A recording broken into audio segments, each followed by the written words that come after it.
今日は質問コーナーや今までのコメントでちょこちょこリクエストのあった大学院についてのお話を少ししたいと思います。あくまでも私の行った大学院の、システムというか、私がいろいろ見てきたもののお話になるので、いろんな ある大学院の中の、ごく一部の例だって思って軽く聞いてもらえればいいと思います。今後ね、大学院とかを目指している方のちょっとでもね、何か参考になればいいなと思って、撮ることにしました。って言ってもね、私卒業したのがもうね、まだ10年は経ってないんですけど、かなり何年か前になるので、ちょっとね、忘れてる部分が多くって、ちょっとね、詳しい内容がはっきり思い出せないとこもあるんですよ。だから、本当に、もう私が行った大学院の私が覚えてる限りの内容になります。でね、ちょっと付け足しで、私が行ったところの大学院のちょっと概要とかも見つつ、思い出しながら、行きたいと思います。まずね、私が行った大学院からちょっと簡単にどこかは言わないんですけど説明だけしていくと、大学院にも学科とか学部とか、あと国公立私立とかによって多分ねいろいろと仕組みの違いが出てくると思うんですけど、私が行った大学院は、国立の大学院で、経済学部経済学研究科っていうところに入りました。で、私ね工学部の大学院に行ってる友達とかもね少しいたんで、ちょっと話聞いたことはあるんですけど、工学部と経済学部でもう学部が違うだけで全くね仕組みが違います。特にその外国語系の大学院に行った子とかもいたんですけど、その子とかの話聞くとね論文がなかったとかいう話も聞いたし、本当に仕組みが違うんですよ。だから経済学部を目指す方には結構特に役に立つかもしれないし、それ以外のね仕組みの中でも同じ部分は多分あると思うんで、軽く聞いてもらえればと思うんですけど、まず経済学研究科で、私はね経済学研究科の経済学科だったんですよ。で、熊さんは同じ大学の同じ経済学研究科の経営学科だったかな、確か名前が。で、学科もねまた違ってて、で私の印象と、周りの反応イメージではちょっとね、これはっきりは言えないけど、経済学科より経営学科の方がちょっと楽な感じがするというか、いやそんなことは多分ねないんですよ。多分つく教授の先生によると思うんですね。結構ゆるいね先生のとこに入っちゃうと裏話みたいになっちゃうなやっぱつく先生によるんだろうな、大学もそうだけど。ということで、ちょっとその話は一旦置いといて、とりあえず入試からまず説明していこうかな。私が受けた受験方法は推薦入試だったので、っていうかね、これ私一般入試がそもそもあるのか、私の大学院のことでちょっと調べてみたところによると、入試の概要みたいなので、推薦入試1次、推薦入試2次と一般選抜が一般入試になるのか。一般選抜で社会人特別選抜。これね、意外と大学院って社会人で入ってきてる人が多いですよ。働きながら大学院も一緒に通って資格を取ったりだとか、スキルを身につけたりだとか、学歴になるためにやってたりだとかっていう目的で入ってる人も私の大学院にも結構いました。そういう方ってね、年配の方が多いです。私一緒に授業を受けてた同じ学年の人で本当におじいちゃんがいましたとある大きな大企業というか、その銀行のかなり上の方の人らしくって、その人が一人、あと40後半ぐらいの方もいらっしゃったし、その人はフリーで働いてる方らしかったですね。とか結構社会人の方もいらっしゃるんですよね。で、私の場合推薦入試の入試概要みたいなのを見ると、まずね思い出した研究計画書をね出さなきゃいけないんですよ、入試の前に。で、それを見ながら面接とかいろいろとやっていくんですけど、研究計画書がね、これから大学院に入ってどういうことをやりたい、どういう形で、研究を進めていくか、修士論文を書いていくかっていう計画書ですよね。で、それとともにその大学ではそれに向けたどういった内容の論文を書いたかとか、自分が調べてきた内容とかも含めて書いたりとかして研究計画書を作りました。で、それを、受験の前に、決まった期限で提出して、で、学力試験の日時は7月になってますね。結構早い時期でやったんですね。私記憶にないわ。で、面接がその後いつでも秋前ぐらいだったから、私結構ね早い段階でもう大学院合格発表もすぐだったから、合格発表が、本当にすぐだな。多分ね夏の間にもう合格発表出て終わってました、私の場合。だから大学4年生じゃないですか。大学4年の夏頃に大学院が決まって、そこからあと残りは論文のラストスパートですよね。大学の論文を書いてるみたいな感じ。でもね、大学院の研究計画書を書くんだったら、もう大学のね論文は早めに済ましといた方が、書けるじゃないですか、内容がとかいろいろあるから、結構私早めに大学の論文済ませてたと思います。だから大学の4年間で論文どれだけ早く済ませるかで大学院がちょっと行きやすくなるのかなとかいろいろと、思います。で面接なんですけど、研究計画書をもとに教授の方々が、質問をしてくれます。で、私が行った大学院は面接は教授の方がね6人ぐらいだったかな。6人ぐらい並んで、面接でした。でこれ東京大学の大学院に行った子がいて、知り合いに。でその子は10人いたって聞きました。教授が10人並んでて、めっちゃ緊張したよとかいう話を聞いたから、大学のやっぱりちょっとレベルによって教授の並ぶ数が変わってくるんだと思う。で並ぶ教授は受ける受験生ごとに違ってるんですよ。だから書いた内容、私の研究計画書というか、私が論文とかテーマにしてたのが、貿易とか流通とか、あと発展途上国とか貧困国の発展に向けてとか、そういうジャンルだったので、その流通論の先生がいたりだとか、経済政策の先生がいたりだとかっていう形で先生が並んでました。でね、大体推薦入試の場合はもう前もって教授の先生どの人にするとかがある程度みんな、ある程度というかほぼほぼ決まってますっていうか、そもそもその先生に私誰々です、こういった形で先生の下でお勉強したいですみたいな挨拶みたいなの言ったりとか、そういうのもあるかなと思うので、大体のね推薦の方は前もって挨拶言ってるかな。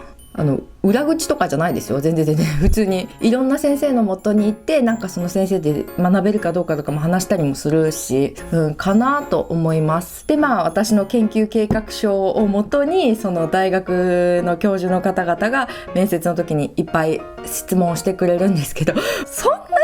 難しいこと聞かれた記憶はないな。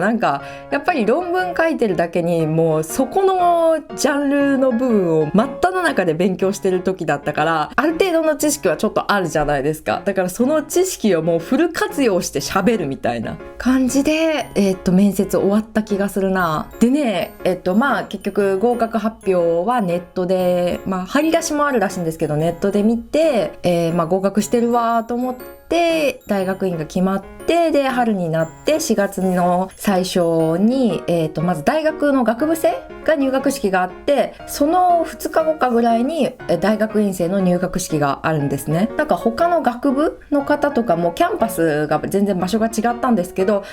集まってきて、医学部生とか、あと教育学部とか農学部とかいろんな大学院生が集まって、大勢でやった記憶があります。で私の大学院の場合は、経済学研究科は経営も経済も含めて、定員が10名だったかな。毎年10名しか取らないんですよ。毎回応募してくる生徒はすごく多いんですけど、その中で10名まで絞るんですけど、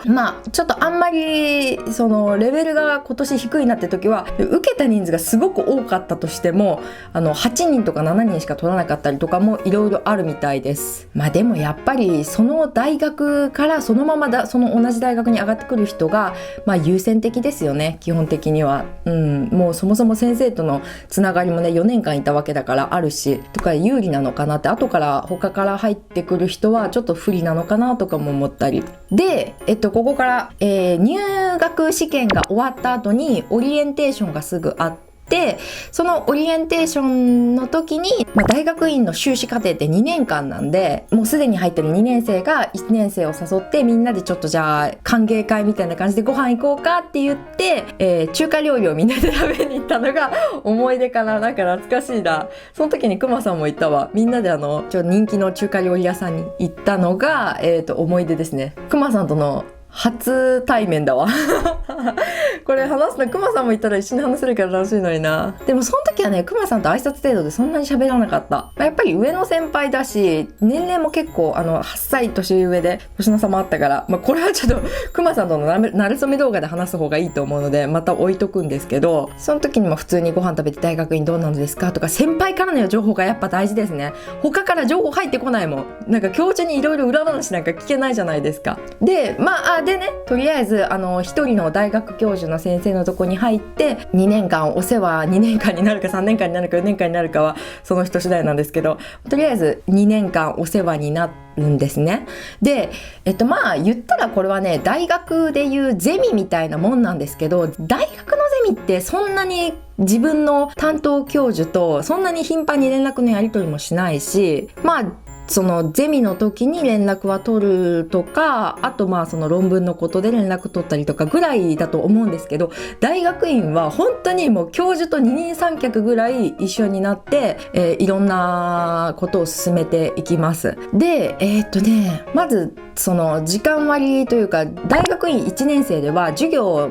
大学と同じように取るんですけど、この授業がね、くせ者でね、私ちょっと舐めてたんですけど、大学の授業って普通に大勢の人がその先生の授業を取って講義を受けて、最後期末、中間とか期末とか受けて、もしくは中間期末がなくて授業の態度だけで判断する先生とかもいると思うんですけど、そういう形じゃないですか。で、大学院はそもそも大学院生の人数が少ないし、イメージ的には毎回どの先生の授業に行ってもゼミみたいな感じですよ。わかります？つまりどの先生の授業に行っても毎回その担当が決められて、例えば一冊の本を最初渡されて、何ページから何ページまで何々さん、何ページから何ページまで何々さんっていう形で発表をしなきゃいけないんですよ。その何ページから何ページまでの要約みたいな、簡単にまとめて数枚のレジュメ、その内容をまとめた文章みたいなのにして、みんなの分もコピーして作って、それで発表みたいな。で、これね、やばいのが、授業ごとにどの授業も大概全部それします。なので1週間に発表が4回とか5回ある時とかザラにあった。特に人数の少ない授業行っちゃうともう最悪なのが、例えばその授業2人とかだと2回に1回は自分なんですよ、発表が。やばくないですか？これ本当に。でも私ね、2人とか3人の授業にね、何個か当たっちゃっ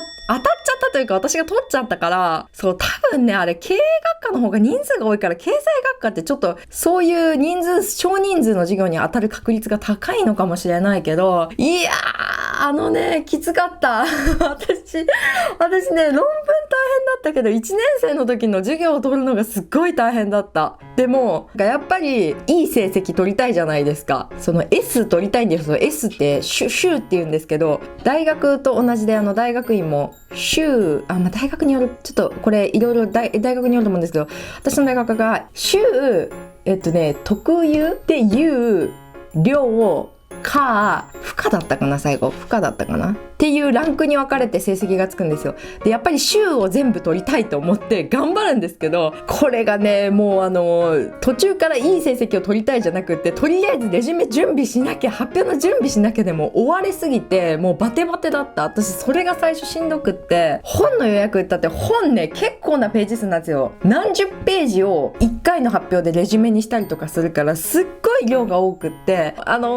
ちょっと授業名忘れちゃった。マルクスのね、なんやら論みたいなののすごい難しい、マルクスが書いた本みたいなののね、一冊ね、やるやつすっごい難しくって、私あれちょっとね、本当にもう毎回ヒーヒー言ってた。授業で苦しむっていうのがまず大学院生の1個目のステップかなって。もう前期終わってからでね、前期が終わるじゃないですか。そしたらね、次後期の間に夏休みがあるんですけど、その夏休みは8月の最初ぐらいから始まって、9月の半ば、ちょっと覚えてないな、9月の半ばか末かぐらいまでだから2ヶ月はいかないけど、それぐらい結構長い休みがあるんですけど、この休みは普通に遊ぼうと思ってたら、先生からこの間にじゃあちょっと修士論文の準備を始めていきましょうって言って、この前大学に入ったばかりなのにもうと思って、ちょっと結構早いペースなのかなと思ったけど、でもね、今考えると、いや、それは先生の優しさだった。後になって切羽詰まってやるよりも、今から少しずつね、材料集めして準備してた方が、後が楽というか、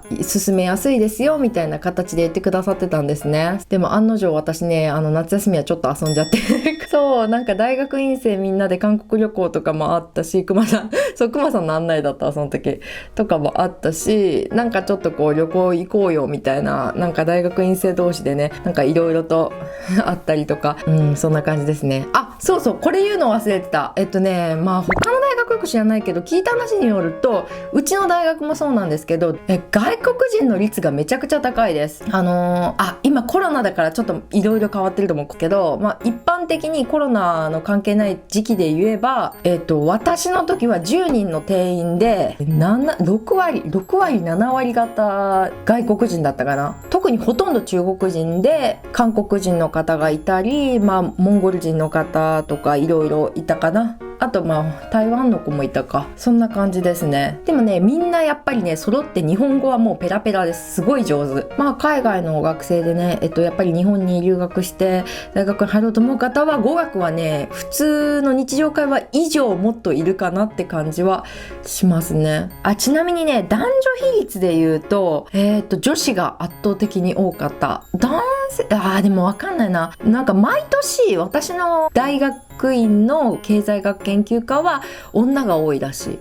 ですね。だからでもそれはわかんない。工学部とかになってくるともう明らかにそれはもう工学部なんで男性が多いのは当たり前なんですけど。でも法学部は男性率が圧倒的に多かった気がするな。覗いていつも見てるその並んでね勉強してる人たちを見ると、あとね、研究室がもらえるんですよ。自分のデスクがあって、私のデスクほぼ遊び物でちゃんと論文とか作業するのとかレジュメ作ったりとかは全部そのデスクで研究室でやってたから、研究室のデスクにかじりついて毎日カリカリやってたんですけど、やっぱりちょっとね、もうずっといるもんだからちょっともう徹夜でやってる時もあったし、だから基本的にこう楽なクッションを置いたりだとか自分の好きなものを置いたりとかでもう自分の部屋状態になってましたはい。で、研究室は基本的に休憩する部屋とかがあったり、キッチンがあったりとか、トイレもついてるし、ある程度ね、そこでもう若干泊まりがけみたいな感じで勉強してる人も結構いたかな。特に法学部の生徒とかは研究室すごかったですね。みんな結構真面目にカリカリカリカリ勉強してた。経済学研究科結構私を含め学生友達すごいみんな仲良くなってね、